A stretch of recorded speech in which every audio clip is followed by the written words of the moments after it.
Before I go on with the predictions, all I have to say is, I told you so. I called both Poatan and Tom Aspinall's fights perfectly in my last predictions, and I'm gonna try to get these fight nights perfect now. Let's see if I can do it. First fight on the card, Charles Johnson versus Rafael Esteban. I'm going with Rafael to win this fight, mainly due to the fact that he's just a better well-rounded fighter, and I think if he can take this to the ground, which I think he will be able to finish the fight in the second round. So second round TKO. Next fight up the card, Trey Ogden versus Nicholas Motau. I'm going with Trey Ogden to win this fight. I just haven't seen anything special from Nicholas Motau. I really don't think he's that good. I think Trey Ogden will be able to outbox him. I have Trey Ogden to win by unanimous decision, 29-28.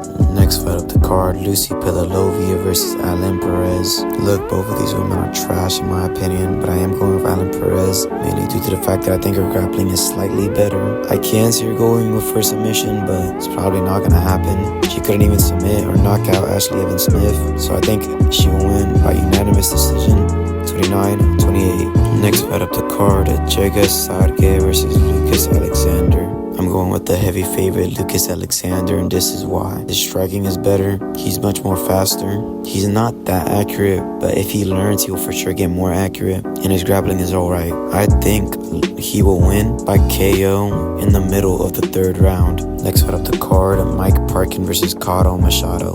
I think Mike Parkin will easily win this one. He'll be patient, he'll use his kicks, and he will be able to knock out his opponent in the second round. Next fight up the card is Cesar Almeida versus Kristen Leroy Duncan. I'm going pretty obviously with Duncan. Duncan is pretty underrated in my opinion. Some people say that he's overrated. I think he's underrated. His kicks are very, very good. His ground game is pretty alright, and his striking is pretty accurate. I think he will win by knockout in the first round. Next fight up the card, Chad Aguilar versus Jose Johnson. I'm going with Jose Johnson to win. I know he lost by a twister to Blackshear, but Blackshear's super good. Blackshear got robbed in his last fight against Mario Batista, in my opinion. He should have won for sure. 3-1. I mean, my bad, not 3-1. 2-1. Jose Johnson is still young. He has so much to learn, but he is very, very good. I know he got submitted by a twister, but I do think he'll be able to knock out his opponent in the middle of the second round. Next fight up the card, Jonathan Pierce versus Joe Anderson Brito.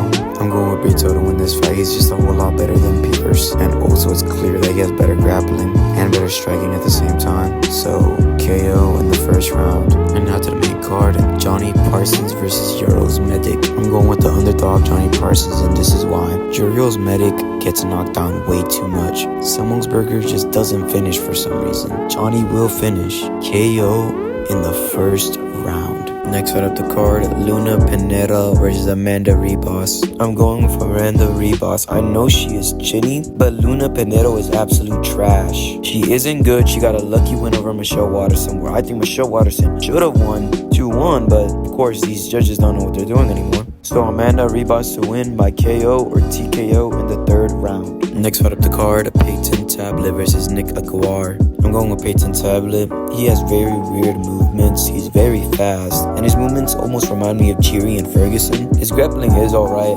and he did that flip in the Contender Series, which is pretty funny. He is a fun fighter, and I really want to see him win. Hopefully he can be top 15 sooner or later. So decision win, 30-27. Next fight up the card, Chase Hooper versus Jordan Levitt. I'm going with the underdog Jordan Levitt, and this is why. I think he's very underrated in general. His grappling is pretty good. Chase Hooper's grappling is also good, but I just don't think it's on that level of Jordan Levitt's. I can see Jordan Levitt finding a way to submit him, but I'm going to take a simple route out. I think he'll win a 29-28 decision. And now for the co-main event, Michael Morales versus Jake the Celtic Kid Matthews. I'm going with another underdog pick. I'm going with Jake the Celtic Kid Matthews, and this is why. He's super underrated. His grappling is super underrated. His striking is super underrated, and he's only getting better. I do feel like he could beat Michael Morales in any way. In my opinion, Michael Morales is a little chinny. If you've seen his fights, you can see sometimes he gets chinned. I do think Jake Matthews will win by knockout in the third round. And now for the main event, Brandon Allen versus Paul Craig. I'm going with Paul Craig. He's one of the only people to beat Ankalaev and Jamal Hill. And also I just gotta bring that up because I hate Jamal Hill and he's trash as fuck. Pereira's gonna dominate Jamal Hill. Paul Craig